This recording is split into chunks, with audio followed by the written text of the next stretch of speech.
Hello, and welcome to an impromptu home mastering Q&A, which I'm doing because the Home Mastering Masterclass course that I run starts tomorrow, Friday. So if you're watching this live on Thursday, it's not too late to sign up, and I'll tell you more about that later. If you're watching live and would like to ask me a question, you can drop it in the comments underneath this video. And if you're watching the replay, unfortunately, you've missed the chance to get the questions asked live, but thank you anyway. And maybe there'll be something in there that will be interesting to you.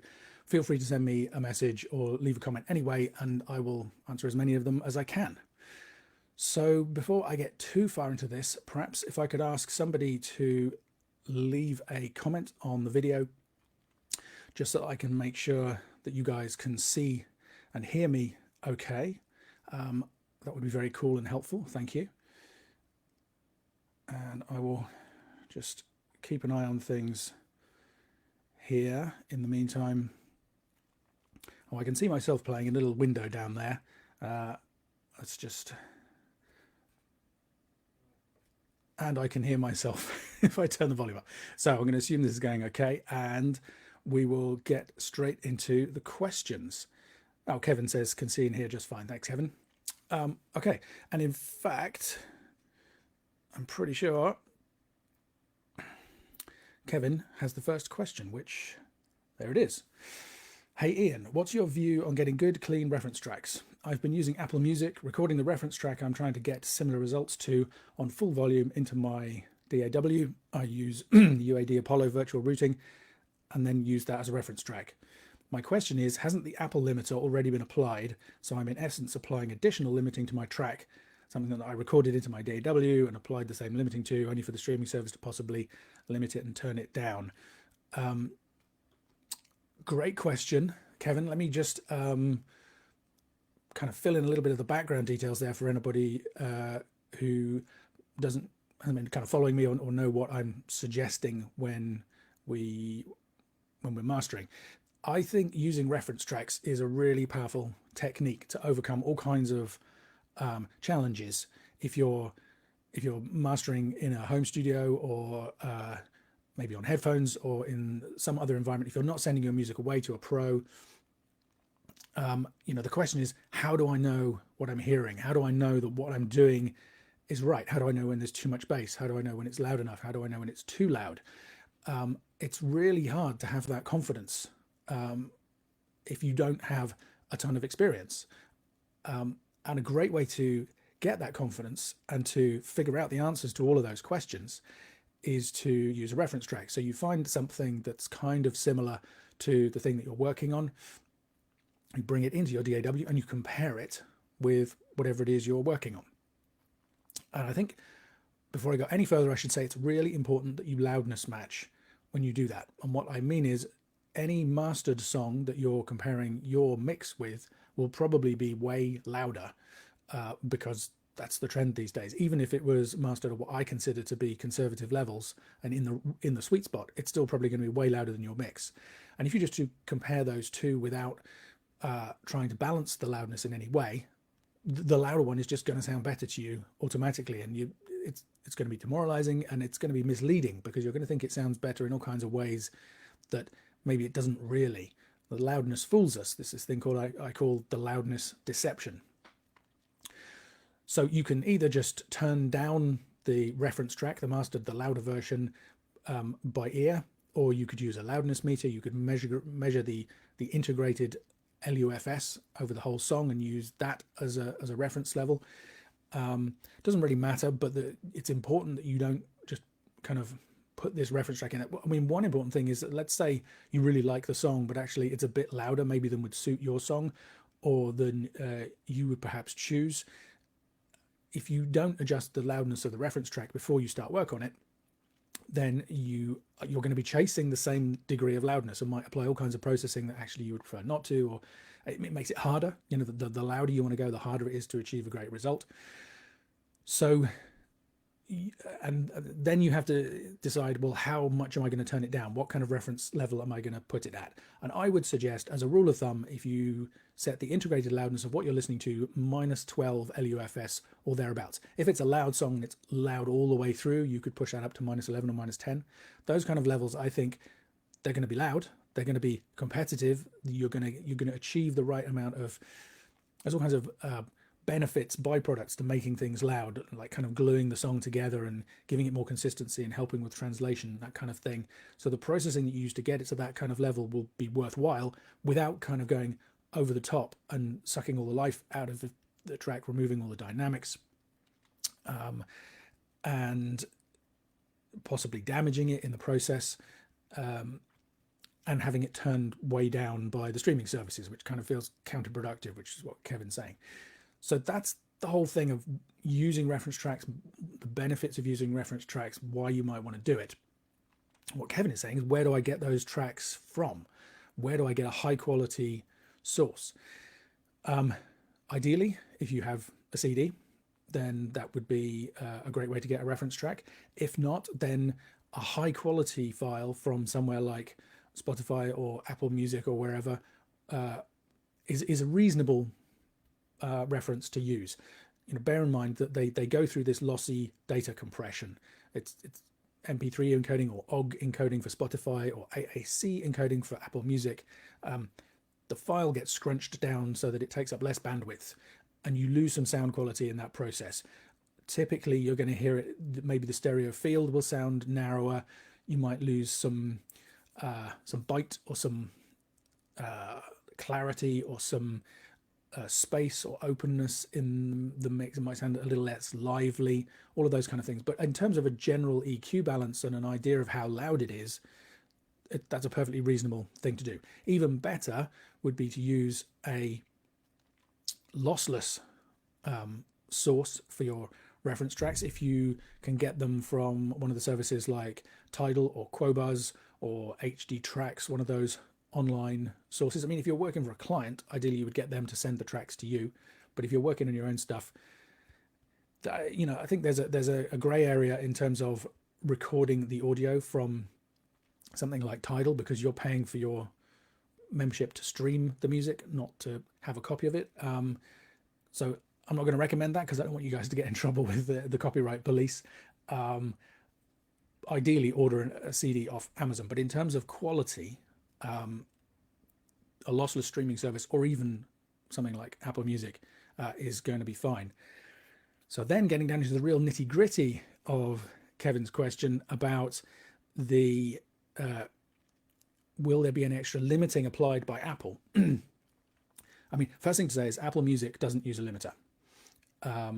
If you have a quiet song and Apple Music decides to turn it up because of the sound check algorithm, where they're turning loud songs down and turning quiet songs up to give us a better listening experience, in that situation, if the song was going to clip, Apple Music shouldn't turn it up any further.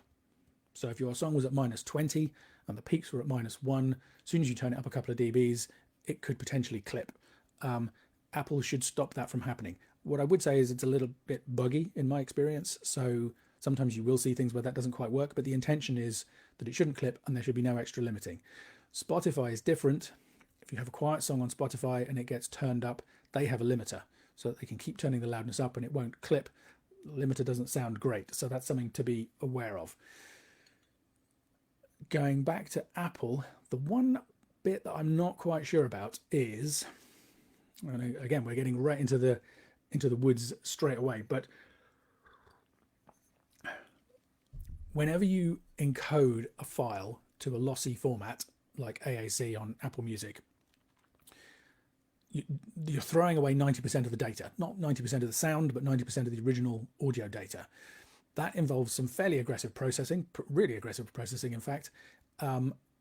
And that means that when you decode the file, if the file was peaking at or near 0 originally, the decoded version will probably peak louder.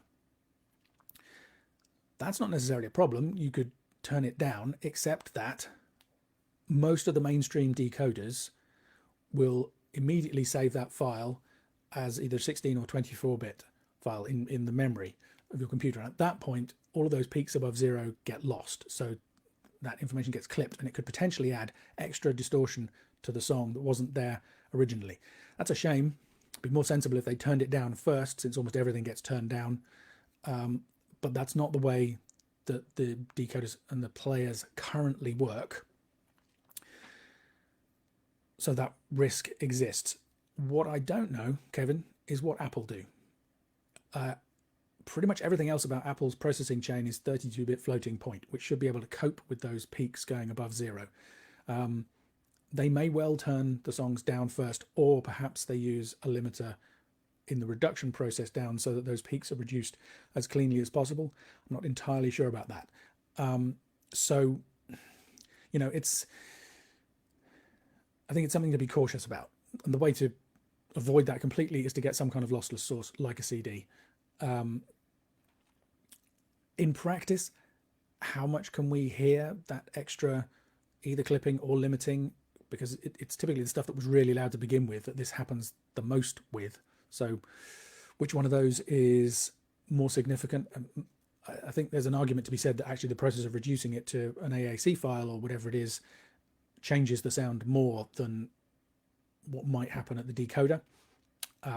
So yeah, I don't know the 100% answer to that, but the short version, that was already quite a long answer, wow, is that I think Apple Music is a reasonable way to get a reference track, but a lossless source would be even better. Excuse me. So hopefully that helps. Let's take a look at some of the other questions here. Rod asks, how do you feel about Ozone standalone as an all-encompassing mastering option? And well, the honest answer is I haven't used Ozone kind of in any depth for years. It's one of the pieces of software that I use on the Home Mastering Masterclass course. And although the interface has changed quite a lot of the fundamentals are still the same. So this isn't a kind of a very personal experience reply, but basically I'm completely happy with it. It's a really powerful set of tools, and you can get fantastic results with it. You know, I mean, I always like to say mastering isn't easy, but it is simple, or at least it can be simple in most cases. I think one of the big problems that people have when they try their own hand at mastering is to overcomplicate it. You know, you get kind of taken in by all those videos with all these amazing plug-in chains and advanced techniques and all the rest of it. The most, maybe 80-90% of songs can be mastered with just EQ, compression, and limiting. And Ozone has really good EQ, really good compression, and really good limiting, plus stereo width enhancement and saturation options and all kinds of stuff. There's all kinds of new features that have been added since I last kind of played with it properly.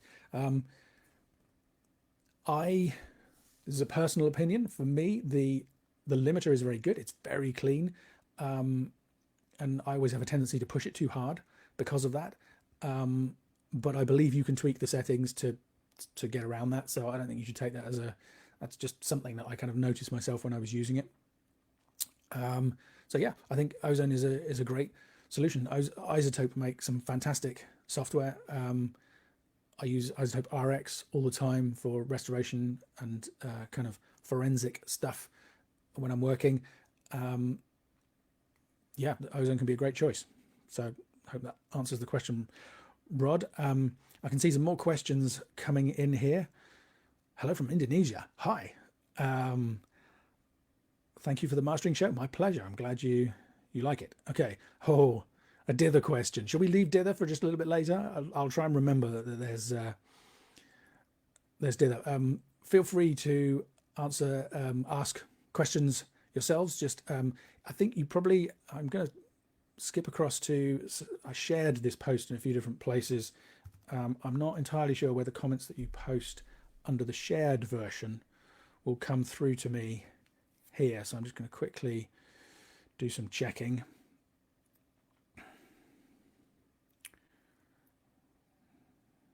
No, it looks okay. But yeah, if you're watching this and have some, don't have to be advanced questions. any questions you might have about mastering in general, but home mastering in particular, feel free to drop them in. Okay, so while we wait for some more people to reply, let's look at James's question about Dither. Dither question, a practical one though. If a 24-bit master is expected to be later converted to a lossy format, generally at 16-bit, should one A, set the Dither to 16-bit on the 24-bit master in preparation for the 16-bit conversion? It's not like you're going to hear it. Or B, leave the Dither at 24-bit because lossy conversion will ruin the sound anyway. 2, lossy conversion doesn't quantize the same way as lossless audio does. And 3, some forum lurkers say noise shape Dither. Okay, I'm going to have to go across. I can't see the whole comment there. Just bear with me. Okay.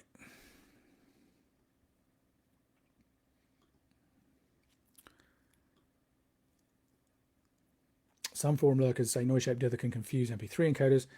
I know MP3 players can imply Dither when decoding, but there's no knowing which bit depth the MP3 to PCM data conversion is working at. P.S. Just joined the Home Mastering Masterclass and super excited to learn. James, thank you. Welcome. I hope you find it useful and interesting. Okay. My personal opinion about this is that if the music is going to be converted to something like MP3 or submitted to an online streaming service, you may as well export it at 44.1 16-bit with Dither. Now, it's a bit of an annoying topic because the truth is that any modern encoder, MP3 encoder, AAC encoder, whatever, should be perfectly capable of accepting a 24-bit file and in theory can get a slightly better result by encoding from 24-bit rather than 16-bit. This isn't a test I've done myself, but I have been told this is the case. I have to say I'm skeptical because all that changes in a 24-bit versus a 16-bit file is the noise floor, and the noise floor of the Dither is way down. It seems to me that any information down there is going to be lost in the MP3 or AAC encoding process. So going to 24-bit files, it's hard for me to know. On the other hand, if it's going to be sample rate converted or other processing, the higher quality source you start with, potentially the better result you're going to get. So, and I haven't done those tests, so don't quote me on that. It's just my instinct. And as I say, in theory, all of these different platforms can accept 24-bit files. However, lots of them say they can't. You look at their terms and conditions and they say it's got to be 16-bit files. Some of them say they can, but they will also, for example, accept MP3 files. And submitting an MP3 to a service that's going to encode everything to MP3, that sounds like a recipe for disaster to me. So, the question is, if I submit my 24-bit file, can I rely on the aggregator or the streaming service or the distributor or whoever it is to do a good job reducing that file down to the final format? I'm a control freak, so I'm basically inclined to think no, they can't.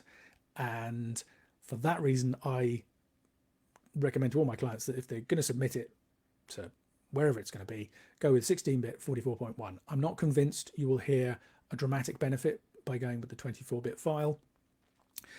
And I think it avoids the risk of something else horrible happening along the way. The only exception to that currently is, well, I mean, if you're submitting it to a high-res service like Tidal or Quobuzz or HD Tracks, then obviously you want to supply them with the high-definition file. Or if you're offering the files, say, on Bandcamp, where the users can choose to download the high-res files. The other exception is Apple Music, because I do know that they have very high quality conversion and are completely capable of handling the 24-bit file in a way that I would be happy with myself. And you have to submit it in a high-res format, a 24-bit format, if you want to get the Mastered for iTunes, the MFIT label. And I think it's also worthwhile because I imagine in future they will upgrade their service to be offering high definition files, and at that point they will already have a high definition master of your file on their system. So that's my personal opinion. In theory, you could submit 24-bit files and you would be fine. In practice, I'm too much of a control freak to let that happen. But so I mean, you can choose to do what you like with that information. So I hope that helps. Feel free for anybody. I obviously can't talk to you, but you could always leave a follow-up comment if something I say is not clear, or if I managed to say exactly the opposite of what I meant to say, or whatever. I've got a question here from Ben. What do you advise clients in regarding to choosing reference tracks? That's interesting. I don't really get that many people asking me. Quite often clients come to me with specific reference tracks that they want me to use, so that's fine. I'm trying to think if I've ever had a client ask me what their reference track should be. Sometimes I ask them for a reference. Typically, if they send me something and say, oh, I've been comparing this to things online and it doesn't sound as loud and punchy and exciting, or whatever the comment might be, or as deep or as wide or whatever. At that point, I'm like, oh, okay, what is it exactly you're listening to? What are you comparing to? Because I learn a lot by hearing their reference tracks. I'm slightly cautious. Reference tracks always kind of bias you as a mastering engineer, if you like. It kind of makes you think, oh, I should be doing that. Whereas my preference is just to come completely clean to the material and listen and try and have empathy for what it was that the artists and the producers were trying to achieve, and just help make it even better if I can. That's my goal when I'm mastering. And sometimes the reference track can lead you kind of off down on a wild goose chase, or in the wrong direction completely for the material. There's been several times in my career where I've thought that something was necessary, listened to the reference and thought, oh, well, I better should go more in this direction. And then they come back and go, oh yeah, can I have that? And I end up going back to exactly what I would have done in the first place if I'd just not listened to the reference track. So, two-edged sword. I think it has to be something. It has to be something that they love the sound of everywhere they listen, because the fact that it sounds great in their studio but they don't like it in the car, that's not going to be reliable. You want something that translates well as a reference. That's one thing. It needs to be not a million miles different, in the sense that there's no point kind of giving. I once had somebody send me a heavy metal song to master, and as references they gave me Fleetwood Mac, Steely Dan, some black metal that was even more aggressive than what they'd sent me, and some I don't know, some acoustic pop thing. And I kind of I looked at, they all sounded great, but there was no common thread that I could discern running through them. They had very different sounds, and that didn't really help me. So something that you see the material as being your material, as you would like yours to be able to stand next to it. And then so that the final kind of hint there is not so much about choosing it, but just to be aware. And I could have said this earlier when I was talking about reference tracks. The process of using reference tracks is brutal, because you're going to be comparing yourself with the best that is possibly available. And it could be stuff that people have taken years working on, or spent hundreds of thousands of dollars working on, or whatever. None of that guarantees that it's going to sound good, but it is, if you love it, chances are it does sound good. And so you're judging yourself at the highest possible benchmark. But if you're brave and you can do it, it's a really good exercise. You learn an enormous amount from doing it. And often, hopefully, you can get close, or even so that you do feel that you're on the same par, which is fantastic. So, yeah, hopefully that helps. Andrew says, good to see you. Good to see you too.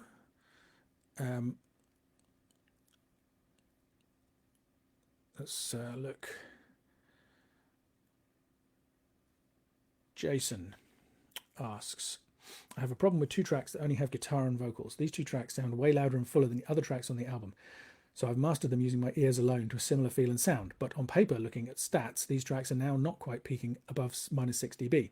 So in theory, they're quite quiet visually. Should I worry about this? No.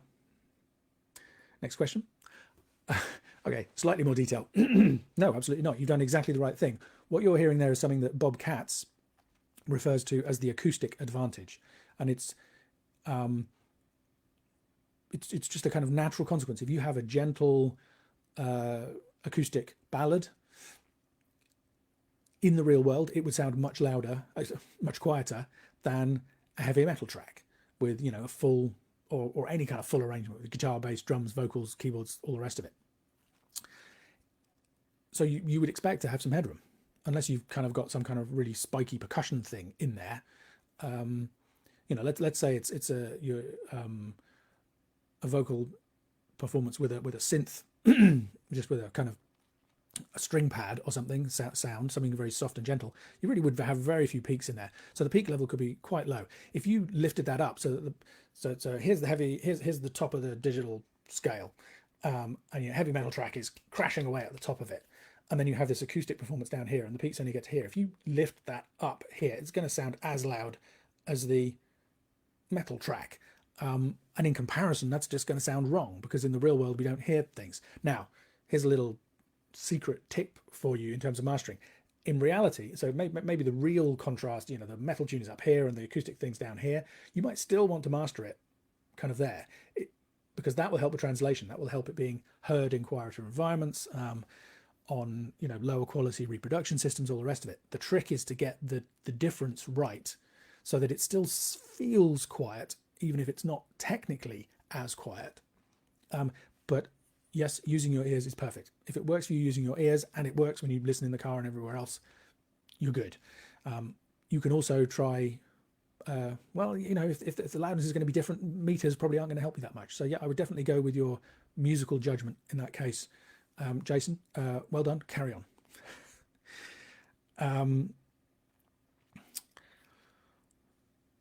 Rawl, I apologize if I've misspelled your name. Do you recommend to do a declick/decrackle to the mix file before doing mastering? Only if they have clicks and crackle. Rawl.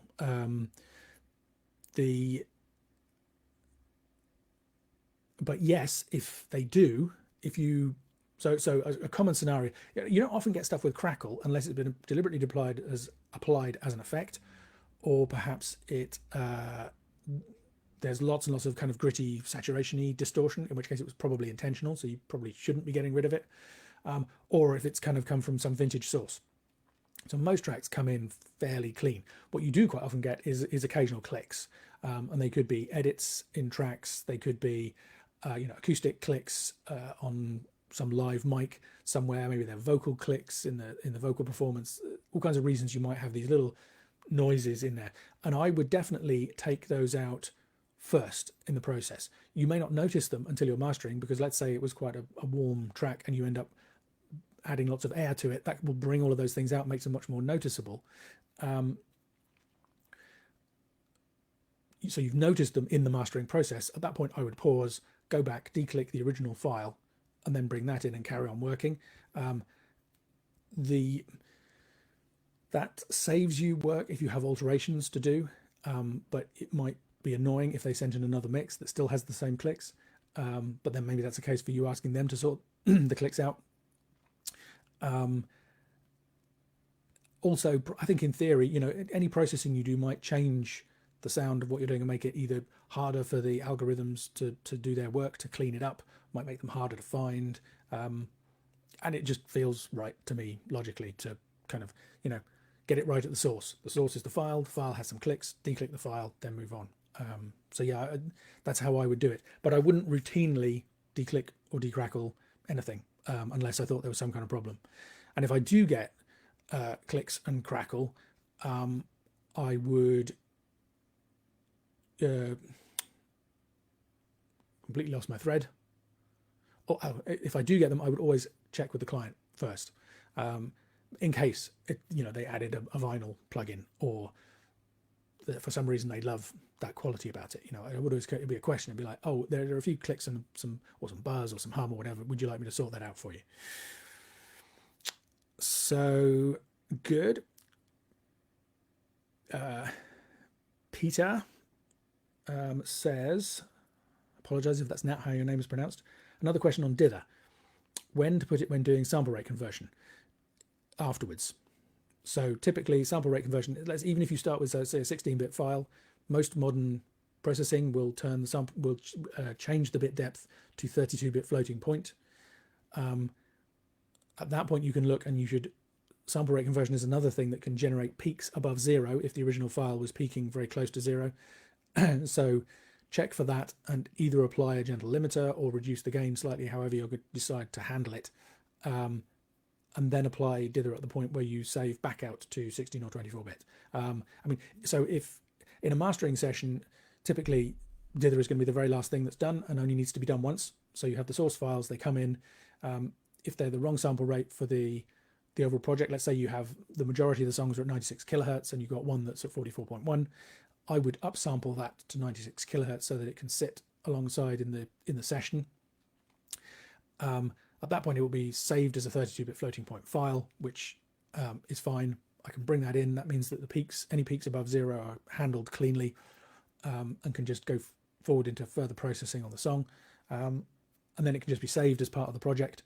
And yeah, when you do the final export, then you would have dither just as you would anyway. The one thing that I think people should be careful about with sample rate conversion is exactly how your software handles it. So for example, Logic, if you bring a 16-bit file into Logic, it won't save it as 32-bit. It will convert it straight to 24-bit. I don't know off the top of my head whether it will dither it or not, but probably more importantly is if you get any of that clipping that I was talking about, that will then get baked into the file at that point. And the same is true as if you have a Pro Tools session where the session bit depth is 24-bit or 16-bit. The processing in Pro Tools happens at 32-bit floating point, so it can handle all of these discrepancies with levels above 0 and all the rest of it. But if you bring something in and it gets sample rate converted on the way, any issues with that sample rate conversion are permanently baked into the file. So be careful about those things. I don't know about every single piece of software out there, but if you're in any doubt, find out how your piece of software handles it. Just as another example, I think it was version 6 of RX that started, if you decoded an MP3 file, it would be decoded as a floating point file. So all that peak information would be safe. You know, I was talking about the extra peaks generated during encoding. That would all be there and you could either limit it or turn it down or do whatever you wanted to handle it cleanly. But in previous versions, and possibly even in 6, maybe they only introduced it in 7.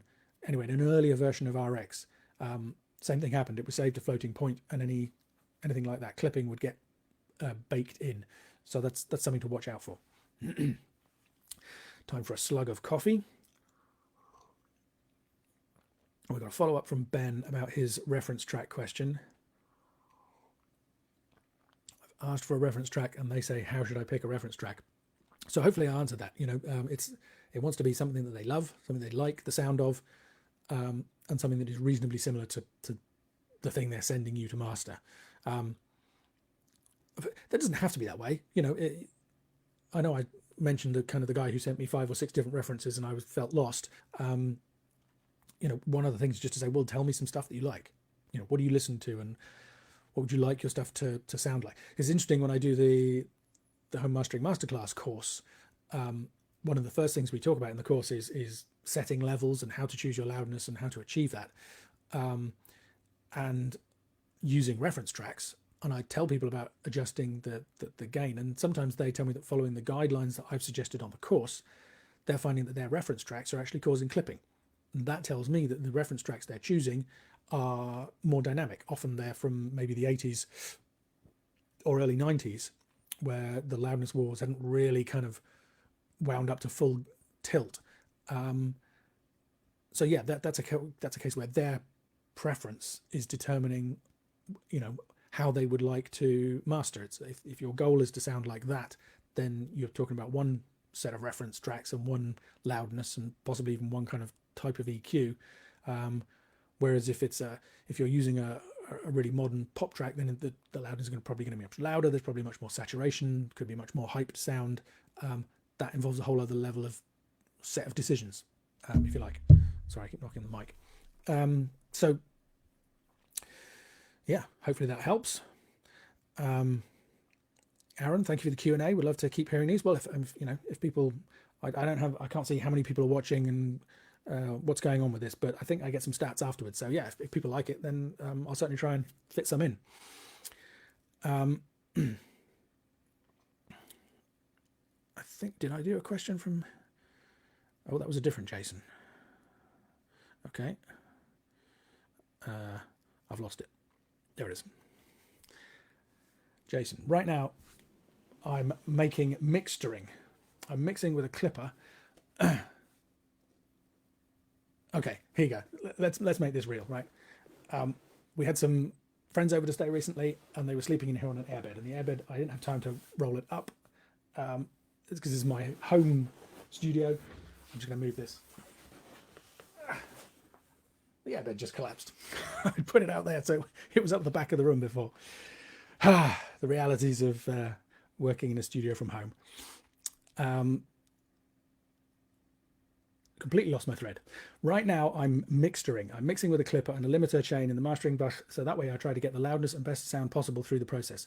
I think I can get better loudness working that way without losing transient so much. I try and get -10 LUFS, usually the middle point in urban music, though commercial music went up to -6, which is mad for me. What do you think about it? What do you recommend? It's fine. If you like to work that way and it's working for you, then go for it. But I prefer separating the mixing and mastering processes. I think there's a lot of value from having mastering as a separate process. I mean, one thing is, for me, mastering is about, or is most effective when you're talking about groups of songs. So, you know, an EP or a playlist or an album. And just from a practical point of view, having multiple songs in the same session in order to have mastering processing on the mix bus is awkward and clumsy. But I also find it, I don't have the mental bandwidth when I'm mixing, because I've done plenty of mixing and recording over the years. You're thinking about stuff at one level. You know, you're already kind of zooming in from, oh, what does the kick drum sound like, to how does it fit with the bass, to how does it make me feel when the rhythm section is really going. So you've got those multiple kind of zoom levels. It's something that William Orbit mentioned years ago that I remembered. You know, that kind of zooming out and zooming in, you have that in mixing. To then zoom out to the album level, the mastering level when you're mixing, I just, at that point, I lose the brain capacity to cope with it. And even if you're not mastering an album, if you're just mastering a single song, I think then you're zooming out to the world of the tracks that it's going to fit into somehow. I also think when you're working on your own stuff, if you're mastering your own stuff, a big part of the challenge is separating yourself. You get so tied up in the reasons why things are the way they are and all the rest of it that there's a risk of making excuses for things. You know, oh, the kick drum's boomy because of X, Y, and Z, therefore it's fine, I'm going to leave it. And if you had taken that to a mastering engineer, they would go, well, the kick drum's too boomy, and they would have fixed it for you.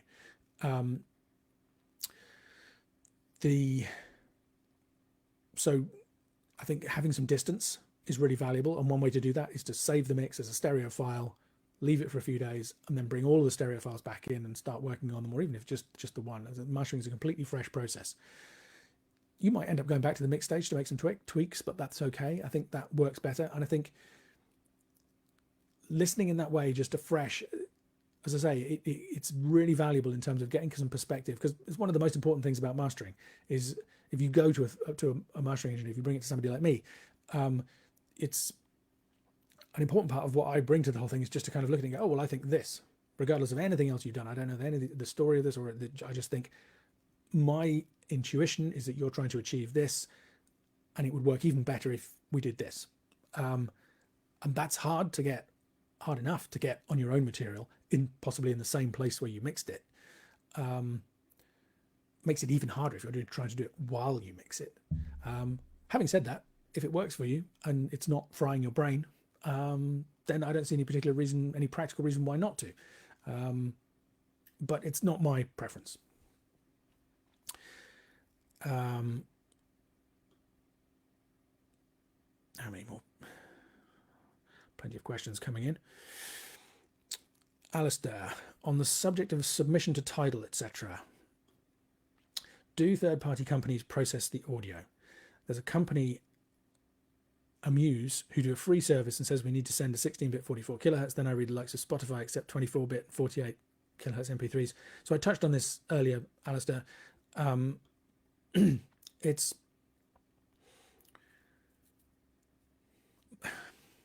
I mean, yes, they do processing because most of them convert it to some other file format. probably even the companies that do lossless are streaming something like FLAC. You know, you can get a perfect 2-to-1 reduction in data size without any effect on the quality at all. That processing is not going to affect the sound, but if it goes to Apple Music or it goes to Spotify or it goes to YouTube or wherever, the encoding process will definitely have an influence on the sound.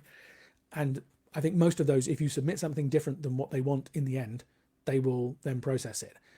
What the quality of that is like, your guess is as good as mine. You would hope that it would be high quality and that it wouldn't have any kind of detrimental effect on the sound. And remember, you know, that the lossy encoding process is really aggressive, so that may already kind of override any concerns we might have. But yeah, as I said earlier, my personal preference is to stick with 1644 because it's safe, because I know any service is going to be able to handle that. They're going to be able to do a good encode from that, and I know exactly what I'm sending. That's the way I prefer to work, control freak. So hopefully that answers the question. Constantine, hey Ian, I'm confused on limiters. Since some provide a threshold gain like Ozone, others like FabFilter provide a gain knob. What's the difference, and how do I use it regarding the different architectures of limiters? Yeah, great question, very common question. I think lots of people have come across this. Do you push the gain up into a limiter?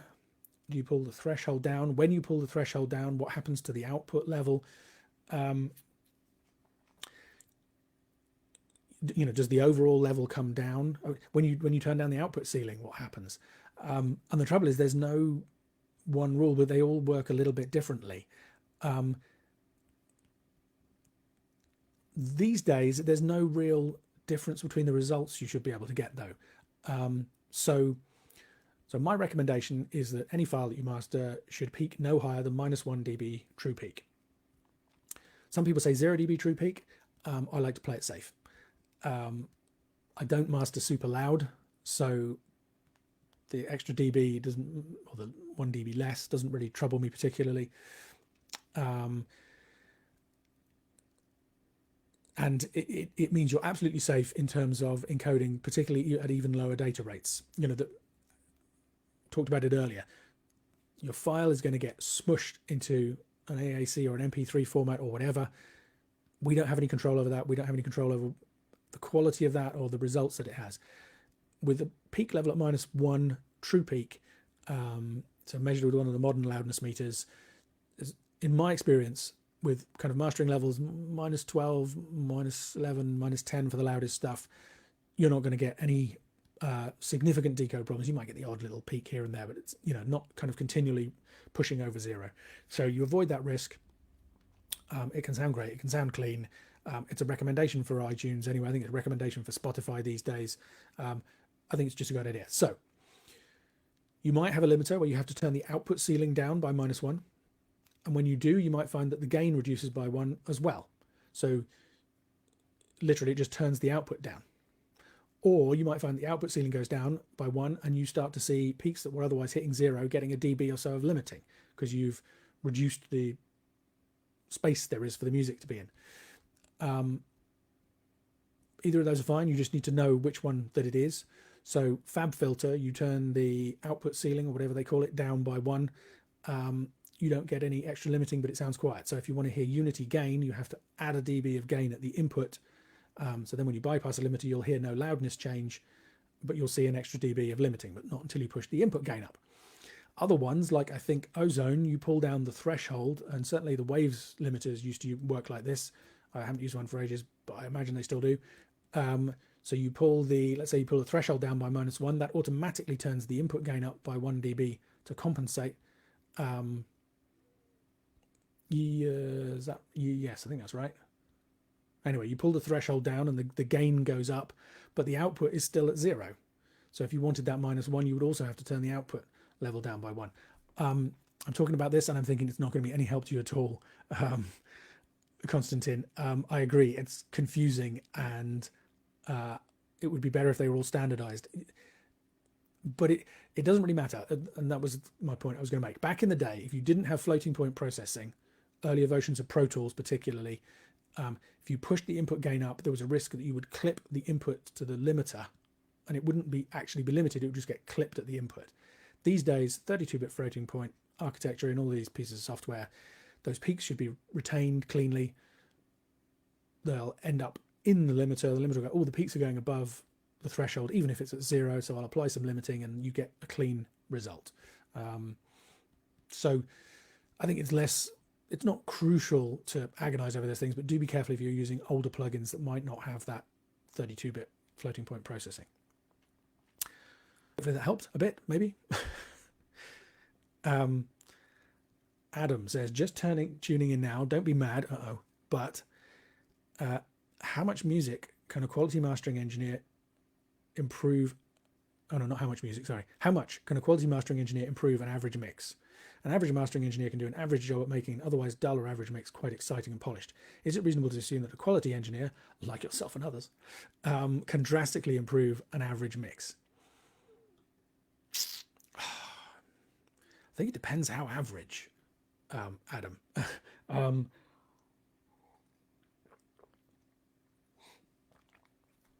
I think, generally speaking, mastering can lift things up a level or two, both in terms of loudness and in terms of perceived quality.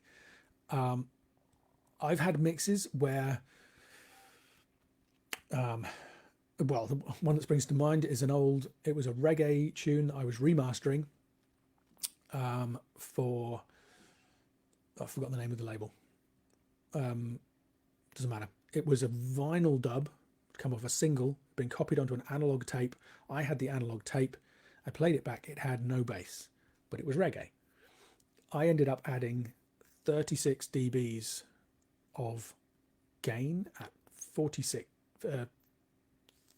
hertz to get the bottom end of that kind of doing what I felt it should be doing as a reggae tune. It still wasn't excessive. That boost was probably a lot lower than what was there, and I was just kind of tickling the bottom end of everything that was, but it worked, and amazingly it didn't end up with a ton of rumble or anything else. It came out sounding great. So I guess that would be an average mix. You know, that's a mix where it's not really happening. I mean, in fact, it was on vinyl, so that was somebody's master back in the day. So I transformed that. You know, it sounded completely different. Every so often you get asked to remaster something in vinyl because there are no other sources available. And if you declick something, decrackle something, maybe denoise it a little bit, if it was originally in mono and you had a kind of stereo crackle and noise and you bring all of those into digital mono, and so you get a signal to noise benefit from doing that, and then you EQ it, and then you add a little bit of compression and all the rest of it, you can completely transform it.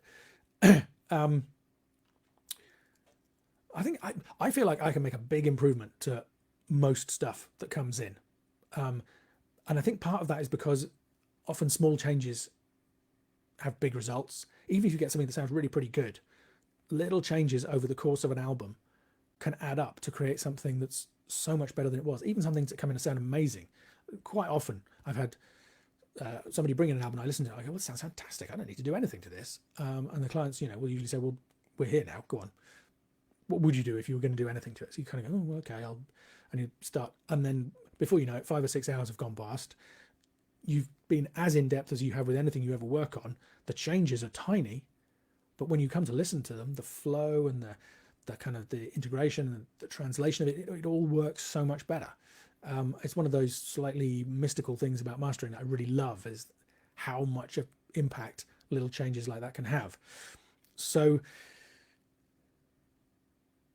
you know, you don't have to kind of, it doesn't have to be chalk and cheese in terms of the sound for it to be chalk and cheese in terms of the impact and the way that it comes across, for example. So now, saying that, I mean, you were very kind to say that I was a quality engineer. You know, I appreciate the flattery, but whether that's true or not, I can only judge by myself and the people I've worked with. You know, I've heard mastering jobs over the years from other studios and other engineers where, you know, you kind of think, well, why did they do that? So I think really it depends very much on the engineer and the standard that you're trying to achieve. I mean, I'm guessing you're kind of asking, you know, is it really worth getting it mastered, or could I just go to an online service or maybe do it myself? It's really hard to know that. You know, unfortunately these days I'm so busy that I can't do free demos for anybody anymore. I mean, I do have a money back guarantee. So if somebody sends me something and I do the master for them and they don't like it, if it's a long distance project, then I would always do one of the songs first as an example. And yeah, if they're not happy, then it's kind of okay. Well, I'm obviously not a good fit for this project, so I'll we'll call it a day. I'll refund you and no hard feelings, and that's fine. But there are other engineers out there who very happily do you a demo. So that would be, I would suggest maybe just send your stuff off and get some demos back and see how you feel. Maybe it's worth investing in getting an engineer whose work you really like to master one song, and then it comes back and you can kind of compare to what you were doing, all the rest of it.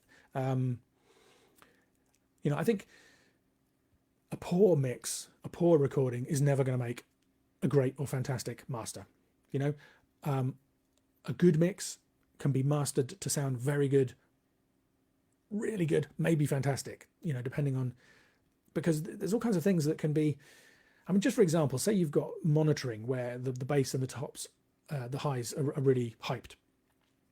Your mix is likely to sound dull and thin most other places because you were hearing more on your monitors than everybody else hears out in the world compared to what they're expecting to hear. But everything else about your mix could be great. All the arrangement decisions could be great. All the processing decisions could be great. It's just that the overall EQ curve is not quite right.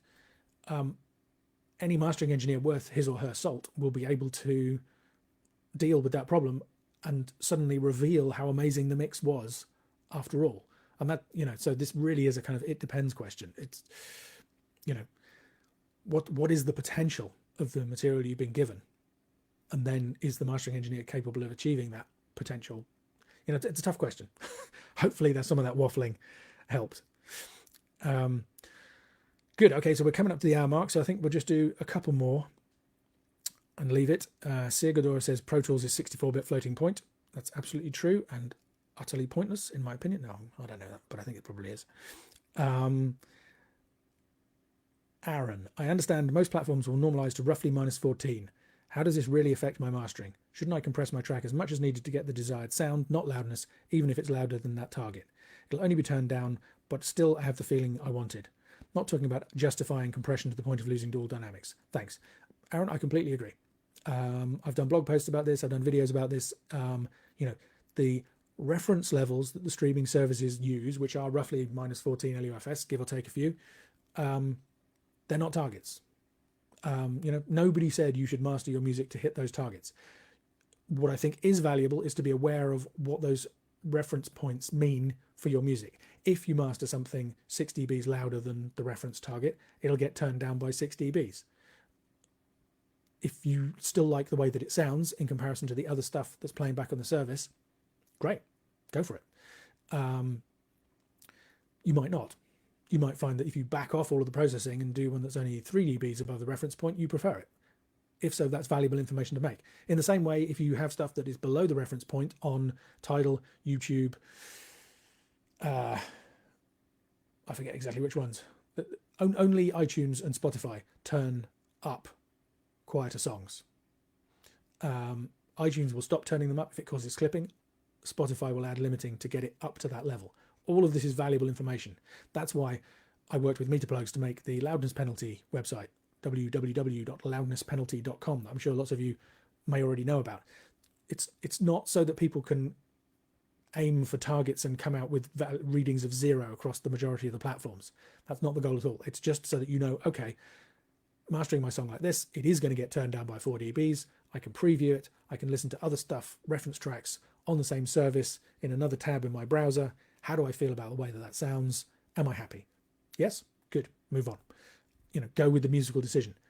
No? Okay. So there was an unexpected side effect to whatever it was you did to get it to that loudness. Maybe you want to experiment with it being less compressed or not. So it's all about information and being aware, not aiming for targets. So yes, do what feels right to you. I said back at the beginning of this Q&A, that as a rule of thumb, I reckon -12 LUFS is not a bad place to put your reference tracks. Maybe a bit louder for really aggressive stuff that's loud all the time, and maybe a bit quieter if it's got more give and take, more variety in it. But that -12 is already a couple of dBs above the reference levels, above the -14 point. and that's fine. It's because I don't mind if my music gets turned down a couple of dBs.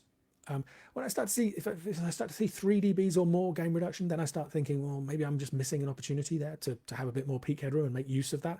Because the truth is, almost always when I do a comparison between something that was less heavily limited with something that was more heavily limited, providing I'm in my own personal sweet spot, I almost always prefer the less limited version. So, I think that's, for me, it's always a valuable experiment worth doing, but we shouldn't let our artistic decisions be dictated by the technical specifications of the streaming services. Quite as everything else, they might change them. Spotify have already changed. Once YouTube have switched from what they used to do to using LUFS, Spotify have said they're going to do that at some point in future.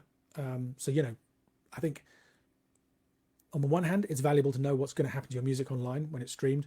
On the other hand, I think you have to treat it with a pinch of salt. And at the end of the day, think, well, hopefully people are still going to be listening to this in 10 or 20 years' time. Maybe I should just do what's best for the music.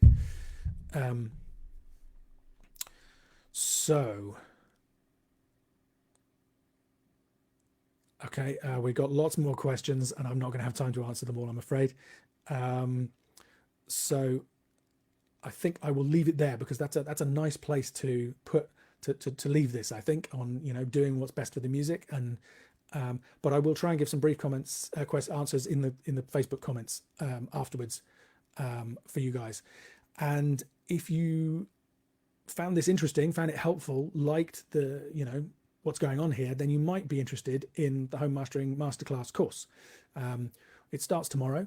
It's an 8-week online course. Every week you get a new video where I master a new song using different pieces of software and explain what I'm doing and really crucially why.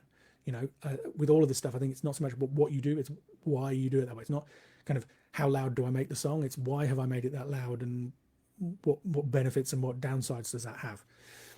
I lay out a really clear process in the mastering so that you can understand why I've done the things that I've done. It's the same process that I was taught when I was trained as a mastering engineer 25 years ago. I don't think I realized then how valuable that process was. Just to have a structure, just to have a set of guidelines and a set of reasons for doing things, which the structure that gives you is invaluable. It really helps you cut through all the confusion and feel more confident about what you're doing, why you're doing, and the results that you're achieving.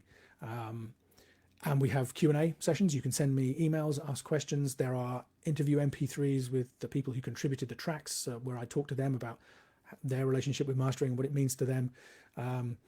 There's a whole ton of stuff there. Everybody who does it, I think, every so often I get somebody who doesn't like it, but the vast majority, over 1,000 people have taken it now, and I've had maybe 4 or 5 refunds in all that time. I think I'm really proud of it. I think it can be really helpful if you are interested in either experimenting with home mastering yourself or getting better results with the home mastering that you're already doing. Some people who've done the course have even gone on to work as professional mastering engineers, and some people who take the course are professional mastering engineers, and I think they're just checking up on me. Anyway, if you're interested in that, the website is homemastering.com. But today and tomorrow, if you're watching this live or if you catch it on the Thursday or the Friday, there's an introductory offer where you can get £80 off the price of the course. There's also a bundle in there. You get £80 off that as well. And to use the code to get that, you have to go to homemastering.com/HMM-special. So HMM for Home Mastering Masterclass -special. And then when you go through to the shopping cart, you'll be able to enter the coupon code, which is HMM intro. And that's also on the page when you go there, and you can get that discount. So if that's something that would interest you, please head over, check it out. There's a full money back guarantee. If you're watching this and thinking, oh, I am kind of interested in this, but whoa, I've got to decide today. What if I don't like it? If you try the course and find it's not for you, then just let me know. You've got 60 days to ask for a refund. I'd do that completely happily. I don't want, this is meant, I want to help people get better results with this. People kind of say to me, why are you doing a course where you're teaching people to do what you're doing? Aren't you doing yourself out of a job? And the answer is no, because most people, who do the course want to do mastering. They're fascinated as I am by the topic and by what can be achieved. And, they're not interested in getting somebody else to do it for them. They want to find out more. But also people do the course and end up sending stuff to me to be mastered anyway. Or they get stuff mastered by me and then they do the course. It's, it's great. There's a Facebook community where you can talk to other people who are doing it. People kind of post tracks and say, what do you think of this, and get feedback. I try and stick around there and answer any questions if I can. It's great. I'm really proud of it, and I think you would love it if you've enjoyed this Q&A. So please do check it out. So it's homemastering.com/HMM-special.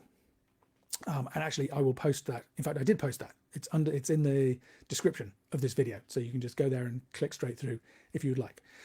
And as I say, I will try and answer some of these other questions that are coming in. I hope you enjoyed this, found it interesting or useful, and thanks for listening.